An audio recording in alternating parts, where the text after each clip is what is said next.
नमस्कार मित्रांनो, नाशिक येथे पेसा भरतीसाठी जे आंदोलन सुरू आहे, यामध्ये माजी आमदार जे.पी. गावित यांनी पेसा भरतीसाठी आदिवासी विकास भवन कार्यालय येथे 4 दिवसापासून उपोषण सुरू केले आहे.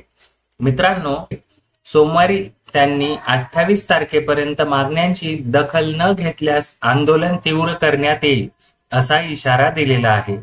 या संबंधित बातमी लोकसत्ता न्यूजपेपरमध्ये प्रसिद्ध झालेली आहे.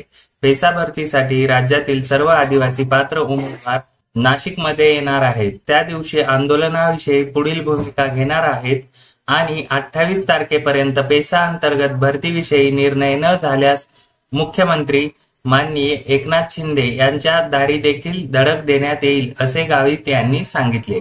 तसेच सोमवारी वंचित बहुजन आघाडीचे अध्यक्ष प्रकाश आंबेडकर यांनी गावित यांची आंदोलनस्थळी भेट घेतलेली आहे.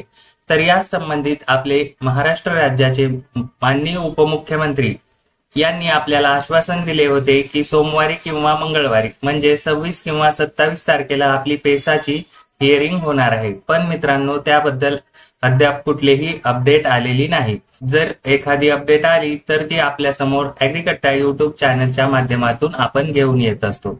त्यामुळे आपले चॅनल सबस्क्राईब करायला विसरू नका. धन्यवाद.